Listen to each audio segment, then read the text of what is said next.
nggak paham lagi Bapak Ibu nih. Udah airnya. Saya contohkan biar paham. Ya. Supaya dapat tumbuh aja banyak palu. Ada lihat ini satu airnya. Ini lihat, ya. Nah, gelas ini yang ada isi air ini, yang di gelas besar ini, terus ini. Setelah Ustaz pindahkan air yang ada di gelas ini ke dalam ini separuh, ya, samakah air yang ada di dalam gelas yang bening ini dengan gelas yang ada dalam ini? Apa sebabnya sama? Karena asalnya dari tempatnya sama. Kalau asalnya sama, lalu air yang ada di dalam gelas ini, yang ini nih, apa namanya bagi air yang ada dalam ini? Wahia namanya. Air ini yang zatnya, air ini yang sifatnya, ya, ini yang zat, ini yang sifat. Itu maksudnya. Kenapa? Ini adalah bagian daripada yang ini. Ini yang dikatakan Allah, wajah alulahu min ibadi juz'an, aku jadikan dirimu itu bagian daripada diri aku. Hakikatnya Isa satu tuh Bapak Ibu. Makanya nyatanya Allah karena Muhammad, zahirnya Muhammad itu karena Allah. Setelah itu ada mantap pandang kita, pandangan yang zuhir dibatinkan, pandangan yang batin disuhirkan. Ya, pandangan yang batin disuhirkan, pandangan zuhir dibatinkan. Apa maksudnya? Pandangan zuhir dibatinkan. Maksudnya itu apa yang nampak, apa yang terdengar, apa yang terlihat, apa yang terpegang, apa yang terawai, apa yang terresek, itulah nyatanya Allah. Itu nyatanya Allah. Lalu pandangan batin dizahirkan. Betul lah itu, karena Allah cuma yang ada. Itu dibatinkan, Allah cuma yang ada, diakui di sini ya. Apa yang dilihat, apa yang ditengok, apa yang dirasa, apa yang diraba, apa yang ucap, apa yang diresek, itulah nyatanya Allah, itulah wujudnya Allah. Lalu dibatinkan dalam hati, benar itu, karena Allah cuma yang ada. Kalau Allah cuma yang ada, Allah cuma yang wujud, maka Allah itu segala yang ada aneh. Allah itu segala yang wujud. Kalau Allah itu segala yang wujud dan segala yang ada, serta segala yang nyata, maka segala yang nyata dan wujud dan yang ada, itulah nyatanya Allah, itu yang sebenarnya. Ketika ada paham Bapak Ibu di situ, barulah Nabi katakan kala lisanahu. Tak boleh lagi Bapak Ibu menyebut-nyebutnya. Rahasiakanlah wujud rahasia Allah itu pada sekalian alam, pada sesuatu, dan pada diri Bapak Ibu. Jangan dizohir-zohirkan, jangan disebut-sebut. Kalau dizohirkan dan disebut, itu gunanya untuk belajar dan mengajar, untuk membukakan paham, untuk menghantarkan paham. Kalau tak disebut, tak dihantarkan, bagaimana Bapak Ibu bisa mengenal Allah? Kalau tidak usah sebutkan, mana Bapak Ibu mengerti? Supaya Bapak Ibu paham dan mengerti, Ustaz sebutkan melalui kata-kata, bahasa. Maka kata-kata dan bahasa itu untuk menghantarkan pemahaman Bapak Ibu kepada makna yang sebenarnya. Ini yang dimaksud oleh para ulama itu. Ma yakhruju baina syafatain ilal isyrati wal iktibar. Apa yang keluar dari bibir ini? Apa yang keluar dari mulut ini? Apa yang keluar daripada lisan ini hanyalah menunjukkan isyarat dan iktibar saja. Jangan hanya menyimak dan mendengar saja dari apa yang disampaikan, tapi pahamilah makna yang tersirat di balik apa yang disimak dan didengarkan itu.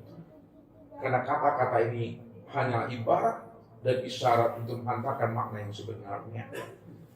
Kalau udah paham kita tentang Allah, sudah mengerti Bapak Ibu tentang Tuhan, Allah itu segala yang nyata, segala yang wujud, awal, akhir, zahir dan batin.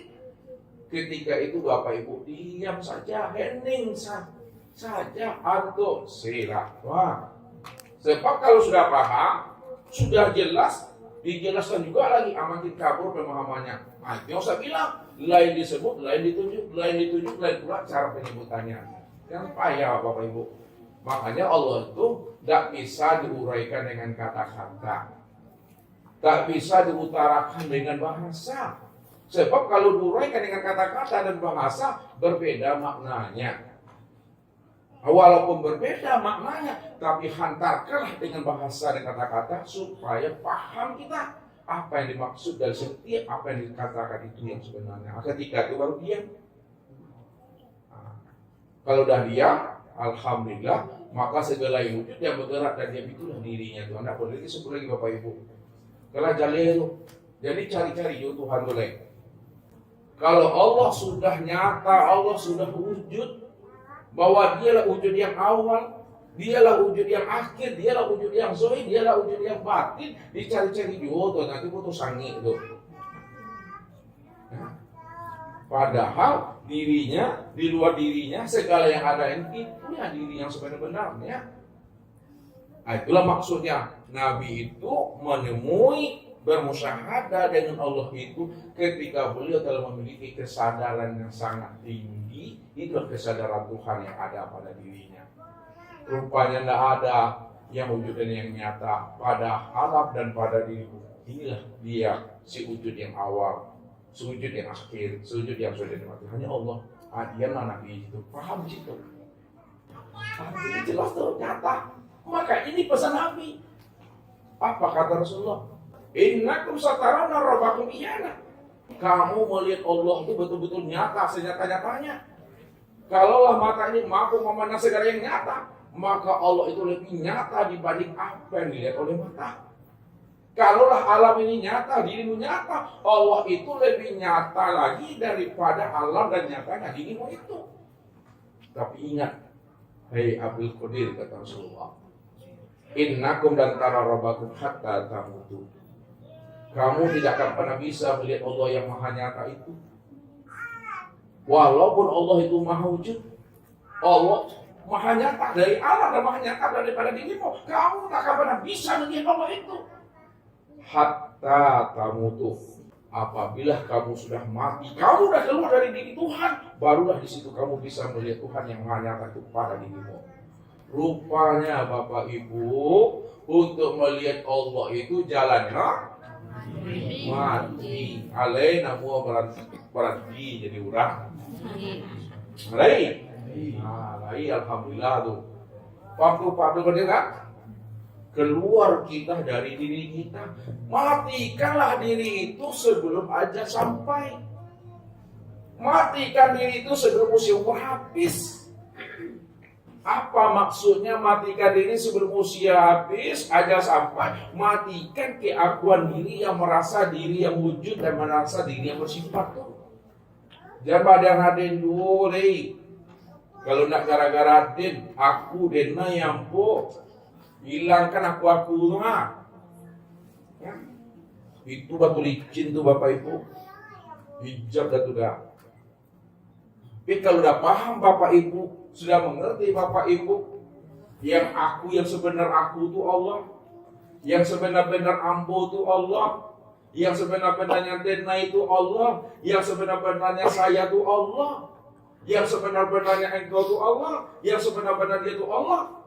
Bilanglah aku, bilanglah engkau, bilanglah dia. Insya Allah tidak akan menjadi batu licin. Kenapa? Karena kita paham yang menyebutkan yang disebut itu juga orang itu.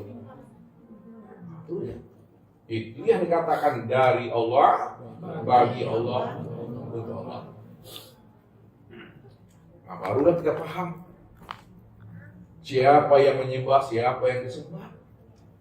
Ya lihat, tambah juga jiring mah. Siapa yang menyembah? Dilihat ya. Siapa yang menyembah? Kemudian siapa yang disembah? Nah, siapa yang menyembah Bapak Ibu? Yang menyembah Muhammad. Siapa yang disembah? Allah. Yang disembah adalah Allah. Maka Muhammad itu diturunkan ke dalam bahasa syariat. Siapa Muhammad itu? Muhammad itu adalah insan. Siapa Allah itu? Tuhan. Dari insan menyembah Tuhan, padahal insan itu Muhammad, padahal Tuhan itu itulah derajat daripada Allah itu. Nah, paham Bapak Ibu seperti itu, ya? Siapa yang sebenar-benarnya Muhammad Tuhan? Pilih lagi ke dalam, yang Muhammad itu adalah zohirku. Zohirku. Sedangkan Allah itu adalah batinku. Aku juga tuh orangnya tuh. Di mana letaknya aku juga di situ? Ya, diriku ini bernama Allah, wujud diriku bernama Muhammad.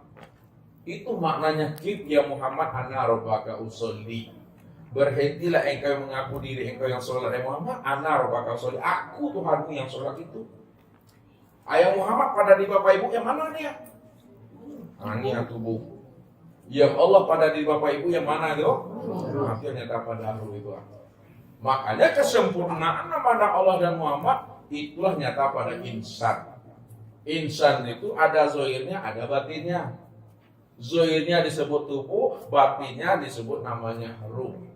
Itulah duduknya. Yang zohir yang disebut tubuh itu artinya namanya Muhammad. Yang batin, yang nyata pada ruh artinya disebut namanya Allah. Maka kesempurnaan dirinya insan zahir dan batin itulah kesempurnaan tempat memandangnya Allah dan Muhammad. Itu juga orang itu. Al insanu siri wasiri sifati wasifati ghairi. Insan itu adalah rahasiaku, rahasiaku itu sifatku, sifatku tiada lain adalah aku. Kalaulah sifat itu tiada lain adalah aku, insan itu sebenarnya aku tuh. Tidak ada siapa-siapa lagi. Nah, disitulah duduknya Bapak Ibu diam itu kata Ustaz. Makanya makom makrifat Bapak Ibu duduknya pada makom. Nah, makrifatnya Bapak Ibu makomnya pada diam. Makrifatnya Allah pada kosong ketiadaan. Nah, kosong ketiadaan. Nah. Jadi kalau Bapak Ibu makrifat duduk makrifatnya diam. Diam itu maksudnya apa tuh? Paham. Paham itu maksudnya apa? Sadar. Nah, sadar. Itu makomnya Bapak Ibu di diam. Kalau makomnya Tuhan, kosong tiada ada. Sambung sini itu Bapak Ibu. Kalau Allah kosong. Kalau Bapak Ibu diam, kan sambung itu. Nah, itu aja. Jadi kalau Ustadz bilang Allah, Bapak Ibu bilang Allah, apa pahami nanti Allah itu yang mana? Ya, itu pahami itu. Kalau payah Bapak Ibu menyebutnya pada ragu pulau, bila Ustaz sampaikan. Kalau Bapak Ibu menyebut Allah, Allah itu yang mana? Allah itu segala yang wujud. Allah itu segala yang nyata. Segala yang wujud, segala yang nyata, itulah nyatanya Allah itu. Nah, itu nyatanya Allah. Maka nyatanya Allah itu disebut namanya Muhammad. Batinnya Muhammad itu disebut namanya Allah itu. Allah itu nama diriku tuh. Muhammad itu nama wujud daripada diriku. Aku juga tuh. Makanya Muhammad dengan Allah tidak pernah bisa diceraikan Bapak Ibu. Bisa ada tuh. Ya. Nah, karena di Esa disebut namanya Ahmad. Allah Muhammad yang batin. Ya. Makanya nggak boleh disebut dia di Esa gitu. Dia menjalani itu lagi. Ya, sami'na wa ta'nanya itu Bapak Ibu. Ya. Aku panik dia menjual mah berapa lebih makan nyawa. Jadi itu saja Bapak Ibu cerita Isra dan Mi'raj itu bagaimana menghantarkan kita itu sebenarnya bagaimana kita bisa berliku dengan Allah. Kalau kita sudah berliku dengan Allah tidak musyahadah tuh dah. Kalau sudah musyahadah tidak bermuajahadah tuh. Kalau sudah bermuajahah itu sudah fana. Kalau sudah fana itu yang makoh. Kalau sudah makoh hanya Allah itu letaknya. Maka anda tahu dah Bapak Ibu jalan pulang dan kembali kepada Tuhan itu. Ya, sebagai kesimpulan akhir dari Isra Mi'raj itu, di samping menyebut perintah sholat, yang kedua menelusuri jalan pulang dan kembali kepada Allah. Nah, lihat proses terakhir bahwa batang tubuh Bapak Ibu itu asalnya dari Baitul Ma'murnya. Yang insan nih. Sedangkan ruhnya nurani Bapak Ibu itu dari al-mala'il a'la, yang ruh itu dari al-mala'il a'la asalnya. Sedangkan hatinya Bapak Ibu berasal daripada Rabb. Jadi tubuh pulangnya ke Baitul Ma'mur, ruh pulangnya ke al-mala'il a'la, hati pulangnya ke Rabb. Rabb al-mala'il a'la dan Baitul Ma'mur ini disebut namanya alam Tuhan itu. Itu yang alam Tuhan, itu alam yang kosong tuh. Nah itu maksudnya inna lillahi wa inna ilaihi raji'un. Sesungguhnya tubuhku asal daripada Baitul Ma'mur, ruhku asalku dari Al-Malil A'la, hatiku berasal daripada Araf-Raf, wa inna ilaihi raji'un. Kembalilah tubuhku ke situ, kembalilah ruhku ke situ, kembalilah hati itu ke situ. Hati Allah tuh maksudnya. Kenapa ketiga alam ini disebut alam Tuhan tuh? Sudah selesai kan itu Bapak Ibu. Sudah sampai takdir Bapak Ibu, kok mati ya lagi. Apa yang ngaji nih? Sudah selesai tuh. Itu saja mungkin Bapak Ibu yang dimuliakan Allah. Mudah-mudahan setiap hari Bapak Ibu dengan proses Isra Mi'raj ini, Bapak Ibu sudah bisa berisra Mi'raj setiap harinya, seumur hidupnya sampai matinya. Ini saja mungkin bisa saya sampaikan. Assalamualaikum warahmatullahi wabarakatuh.